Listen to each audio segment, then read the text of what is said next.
बिस्मिल्लाहिर्रहमानिर्रहीम, अस्सलाम वालेकुम। आप इजी वीज़ा यूट्यूब चैनल देख रहे हैं। इस वीडियो को बनाने का मकसद ये है कि एक तो आप तमाम लोगों की रिक्वेस्ट थी कि यूरोप में हमें जॉब करनी है। नंबर 2, लग्जमबर्ग की ख्वाहिश का इज़हार किया गया था। नंबर 3, ऐसे बहुत सारे नौजवान थे, बहुत सारे लोग थे जिन्होंने कहा था कि एज के बारे में बता दें। उसके बाद मैंने जो आपको बताना है, यहाँ पर रिक्रूटमेंट कंपनीज़ हैं, यहाँ पर आपके पास डायरेक्ट कंपनीज़ हैं, आपके पास यहाँ पर सारे के सारे स्पॉन्सर्ड बेस काम हैं, यानी कि ओवरऑल स्पॉन्सर्ड है। इसके अलावा आपको जो बेनिफिट्स मिलने वाले हैं मैं आपको बता दूंगा। एज के हवाले से सुन लीजिएगा। एज को आप कंपेयर किया करें इस तरीके से कि आप कहते हैं कि जी मेरी एज ये है, अब मेरी एज ये है, सब मुझे नहीं पता चलता। आपने करना ये है कि अगर आपका काम वेयर हाउस की बात कर रहा हूँ, वेयर हाउस में बहुत सारे डिपार्टमेंट होते हैं ना, तो सबकी बात करेंगे। ये जॉब निकालनी कैसे है, कहाँ अप्लाई करना है, कैसे रिप्लाई आएगा, क्या प्रोसेस होगा, कितनी फ़ीस है, तमाम बात करने जा रहा हूँ। लेकिन स्टेप बाय स्टेप समझ लीजिएगा। पहले एज की हमने बात की है, तो और ख़र्चा कितना होता है। तो एज जो है, अगर आप लोड के काम कर रहे हैं, मेहनत का काम कर रहे हैं, या पैकिंग का काम कर रहे हैं, या मेहनत वाला काम कर रहे हैं, तो आपकी एज जो है वो तकरीबन 50 साल से ऊपर नहीं होनी चाहिए। 46 उसकी लिमिट है, जो उन्होंने रखी नहीं है, मगर मैं कह रहा हूँ कि 46 साल तक मैंने देखा है कि वो लोगों को ले रहे होते हैं। ये देखा गया है, ठीक है, लिखा हुआ कहीं नहीं है। और जो तालीम वाला काम करते हैं, पेपर वाला काम करते हैं, पेन वाला काम करते हैं, तो वो लोग 55 साल तक अप्लाई कर सकते हैं, उन्हें ममानियत नहीं है, ठीक है। अब अगर किसी की उम्र कुछ और है तो वो खुद कैलकुलेट कर ले कि उसको क्या करना चाहिए, या उसको सवाल करना भी नहीं करना चाहिए। एक बात हो गई। दूसरी बात, खर्चे की अपने बात की। चलो खर्चा पहले सुन लें। देखें, वीज़ा की कॉस्ट पड़ती है टोटल 80 यूरो, और 80 यूरो के अंदर अगर आप टैक्स वगैरह मिला लें या जो अदर सर्विस फीस मिला लें तो 100 यूरो मान लीजिए। 90 से 100 यूरो फीस है, आप मैक्सिमम 100 पकड़ लीजिए। पाकिस्तानी 30,000 तकरीबन बनते हैं। ये है वीज़ा कॉस्ट। अब उसके बाद अगर टिकट कंपनी नहीं देती है या मेडिकल का ख़र्चा कंपनी नहीं देती है तो सब आप पे आ जाएगा। आप उसे कैलकुलेट कर सकते हैं, टेंशन नहीं है। लेकिन वो अमाउंट कितनी बन सकती है आप जान सकते हैं। वो 5 लाख हो सकती है, वो 6 लाख हो सकती है, जो भी होगा आपके हाथ से होगी। कोई इसमें से कोई भी अमाउंट आपने हमको नहीं देनी है।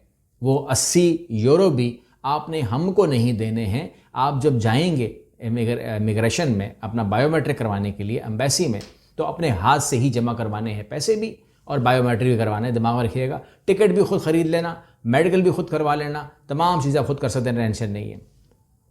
जब खुद ही करवाना है, जब खुद ही सब कुछ करना है, हाज़िरी करवानी है, तो फिर आपके साथ फ्रॉड कर सकता कोई, जब आप एक्टिव रोल अदा करते हैं तो। अच्छा, यहाँ पे जो हम बात कर रहे हैं तमाम की तमाम, मैंने कहा कि हम बात करेंगे वेयर हाउस की या फिर लॉजिस्टिक्स की, ठीक है, नंबर 1। नंबर 2, मेल भी काम कर सकते हैं, फीमेल भी काम कर सकते हैं, कोई इसमें तमीज़ नहीं है।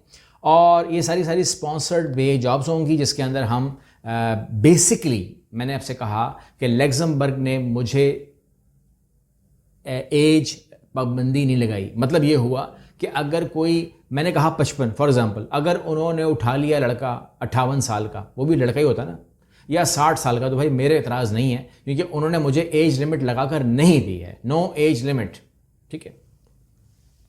उसके बाद कोई ज़बान की बात नहीं कर रहे कि जी ज़बान आपको इंग्लिश आनी चाहिए या जर्मन आनी चाहिए या लग्जमबर्गिश आनी चाहिए। ऐसी कोई पाबंदी भी लिखी हुई नहीं है। जब लिखी हुई नहीं है तो मैं उसको नहीं मानता हूँ। जो चीज़ लिखी होती है मैं उसी को मानता हूँ। उसके बाद कोई डिग्री नहीं मांगी गई अक्सर कामों के लिए। तो वो लोग जो कहते हैं कि ना हमें स्किल भी नहीं आता, ये तो वो कहाँ खपेंगे, उनका बता रहा हूँ। एजुकेशन रिक्वायरमेंट भी उन्होंने फिर मेरे सामने रखी नहीं गई है, ठीक है। ये बात हो गई। अभी कहाँ सर्च करनी, कैसे करना है बता रहा हूँ। लेकिन सबसे पहले आपको मैंने बता दिया कि जी वीज़ा कॉस्ट जो है वो 80 यूरो है, और टैक्स मिलाकर तमाम चीज़ें मिलाकर के अलग बदल सकती है। लेकिन अगर आपके साथ फैमिली जा रही है तो आपकी बीवी की फ़ीस भी 80 यूरो ही होगी। और अगर आपके बच्चे 18 साल तक हैं, मतलब नीचे हैं, कम हैं, तो उनकी जो है 38 यूरो 38 यूरो पर बच्चा जो है वो होगी। खुद ही जमा कर लेना। आप कहते हैं कि जी इस वीज़े की मियाद कितनी होती है? 1 साल हो सकती है, कम से कम बता रहा हूँ। 1 साल हो सकती है, 2 साल हो सकती है, 5 साल की भी हो सकती है। लेकिन जो 5 साल की जिसकी होगी वो लकी होगा, क्योंकि वो डायरेक्ट पीआर में फॉल कर जाएगा, उसकी लॉटरी ही निकल आएगी। ये बात तो समझ लीजिएगा। अब आ जाइए अपने रोल्स के ऊपर, जो मैंने कहा कि कौन कौन क्या क्या काम कर सकता है। सबसे पहले ऑपरेटिव रोल है या वेयर हाउस वर्कर का रोल है, जिसमें कोई तालीम कुछ भी नहीं चाहिए, और वो है उनकी जो सैलरी है वो तकरीबन 2200 से 2500 यूरो जो है वो दी जाएगी। जॉब रोल में पैकिंग करने वाले लोग पैकिंग जो करते हैं, या सॉर्टिंग करने वाले लोग जो अलग अलग करते हैं, एंड लोडिंग एंड अनलोडिंग वाले लोग, ठीक है, जो आए जब सामान आ गया तो वो अनलोड करेगा अपने गोदाम में, और अगर गोदाम से माल उठाना है तो वो लेके जाएगा। इस किस्म के लोगों को 2000 से ज़्यादा की सैलरी मिलती है, नंबर 1। नंबर 2, इनके ऊपर कोई तालीम, ज़बान, कोई कुछ नहीं, कुछ भी नहीं है इनके ऊपर, वो तमाम के तमाम लोग कर सकते हैं। अब बात यहाँ पे खुद ही आ गई कि अपनी उम्र का तयन खुद कर लेना कि ये काम मुझे सूट करता है कि नहीं करता, या मैं कर सकता हूँ कि नहीं कर सकता। ठीक हो गया, पैकिंग वाली भी, सॉर्टिंग वाली भी और लोडिंग वाली भी।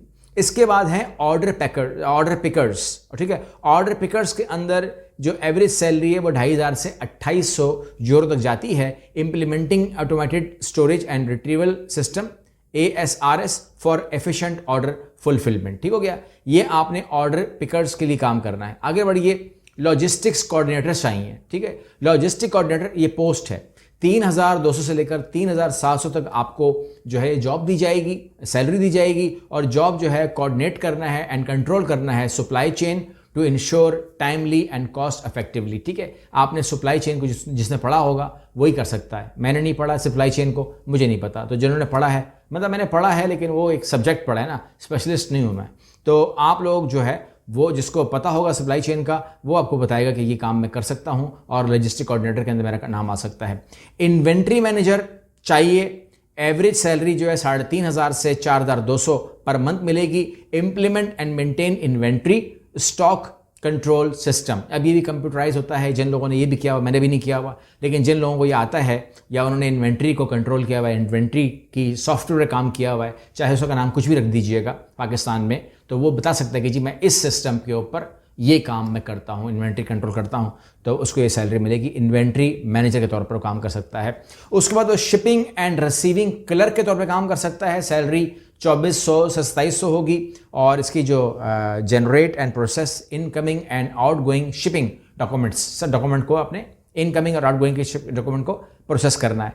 वेयर हाउस मैनेजर चाहिए, ये पोस्ट वहाँ पर बड़ी की पोस्ट है, बड़ी जिम्मेदारी की पोस्ट है, आपको निभानी है, और इसकी एवरेज सैलरी जो है वो 4200 से 5400 तक ये होती है। और इसके अंदर जो है manage and improve all warehouse working including inventory control, shipping and receiving process, team leadership and safety protocols. ठीक है, एहतियात कर रहे हैं आपके लोग, जब सामान उठाते लेके जाते हैं वही शूज़ पहन रहे हैं, वही ग्लव्स पहन रहे हैं, वही कैप लगा रहे हैं, कैप से मुराद हेलमेट लगा रहे हैं, या वो जो शिपमेंट हो रही है वो सही हो रही है, तमाम चीज़ें ऑर्डर में हैं, ठीक जा रहा है, ठीक आ रहा है, और उन लोगों की इम्प्रूवमेंट करनी है, उन लोगों को ट्रेनिंग देनी है, तमाम चीज़ें सही हो रही हैं। तो एक कैप्टन की जो पोस्ट है ये समझ लीजिए कि वो निभाएगा, तो बात उसके लिए फिर बनती ही जाएगी। आप कहते हैं अब हम कहाँ जाएं और ये काम हम कैसे करें। सबसे पहले मैं आप लोगों को तंग नहीं करूँगा, मैं आप लोगों को तमाम की तमाम डिटेल जो डिस्क्रिप्शन बॉक्स है वहाँ डाल दूँगा। डिस्क्रिप्शन बॉक्स में आइए, नीचे नाम लिखा हुआ है ना, इजी वीज़ा, उस पर क्लिक करेंगे तो डिस्क्रिप्शन पूरी खुल जाएगी, रीड मोर पे खुल जाएगी। डिस्क्रिप्शन बॉक्स खोलिए, ठीक है, वहाँ पे सब कुछ दिया हुआ है मैंने इस वीडियो में, मैं नहीं छुपाता हूँ। जो आपको बार बार कहना पड़ता है ना, मुझे भी शर्म आती है बार बार बोलते हुए ना कि मैं वो कहते हैं ये नहीं दे रहा, क्यों नहीं देगा, मैं सब कुछ दे रहा हूँ आपको। Top warehouse hiring companies जो कि फॉरेन से उठाती हैं वो नाम दे रहा हूं आपको, नीचे नाम ले लेना। इसमें अमेजॉन भी है, DHL भी है, CFL भी है, और जॉस्ट भी है, लेग्स एयर कार्गो भी है, UPS भी है, और इस तरीके से ऑल ट्रांस लॉजिस्टिक भी है। ये तमाम के तमाम नाम नीचे आ जाएंगे, उनको गूगल पर सर्च करना। इन कंपनियों में तकरीबन 14 कंपनियां हैं, इनमें आप घुस सकते हो, घुसने के बाद इनके कैरियर बॉक्स में जा सकते हो और अप्लाई कर सकते हो अगर आप एलिजिबल हो अपनी पोस्ट के हवाले से, अपनी तमाम चीज़ों के हवाले से, अगर आप मुतमईन हो, अगर आप अपनी असेसमेंट कर चुके हो तो। उसके बाद तकरीबन 10 कंपनीज दे रहा हूं मैं आपको रिक्रूटमेंट एजेंसी की, इस पर आप जाएंगे, जिसमें रॉबर्ट हाफ है, नीचे नाम दिए हुए होंगे, परेशान मत होना।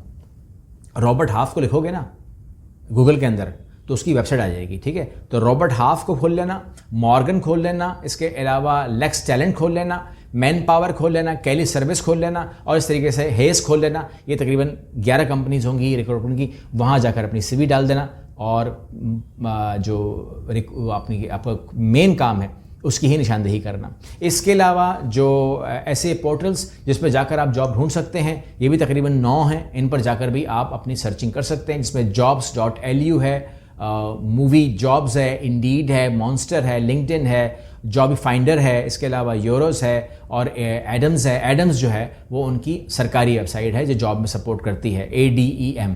तो ये भी मैं दे रहा हूँ, तीनों चीज़ें दे रहा हूँ मैं। अगर आप इन तीनों चीज़ों पे जाएंगे, सबसे पहले क्या ज़रूरत है पता है? इन तमाम जाने से पहले जाओगे कैसे? ऐसे तो नहीं जाओगे ना कि बस खोल के बैठ जाओगे। सबसे पहले होमवर्क है। होमवर्क ये है कि आपका कवर लेटर जो है वो लग्जमबर्ग के मुताबिक होना चाहिए, आपकी जो CV है वो लग्जमबर्ग के मुताबिक होनी चाहिए, वरना ATS उसको उड़ा के बाहर फेंक देगा। ठीक है, आप टेबल पे जाएंगे नहीं, जवाब आएगा नहीं और आप बोलेंगे जी जवाब नहीं आता है, सब झूठ है।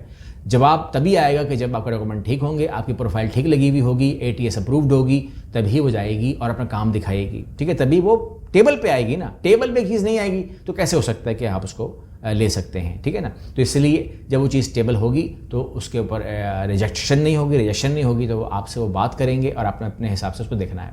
ये काम इंतहाई आसान है, ये काम बिल्कुल भी मुश्किल नहीं है और बाज़ लोग इसको पता नहीं क्या समझते हैं। अगर आप लोग कंसिस्टेंट रहे तो जॉब के लिए हुसूल आपका हो सकता है। अगर आपने कंसिस्टेंसी तोड़ दी, ठीक है, किसी भी महीने में, मैं महीने कह रहा हूँ, किसी भी महीने में अगर आप कंसिस्टेंट नहीं रहे तो फिर उन लोगों को जॉब नहीं मिलती है। वो तमाम लोग जो है अपना मवाजना करें, अपना मवाख़ज़ा करें, तो उनको ये बात कहने में हिम्मत करनी चाहिए कि हम कंसिस्टेंट नहीं हैं। ठीक है, हम मोटिवेट हो गए थे वीडियो देख करके और 2 दिन बैठ गए थे, 3 दिन बैठ गए थे, शायद 1 दिन बैठ गए थे, शायद 4 दिन बैठ गए थे।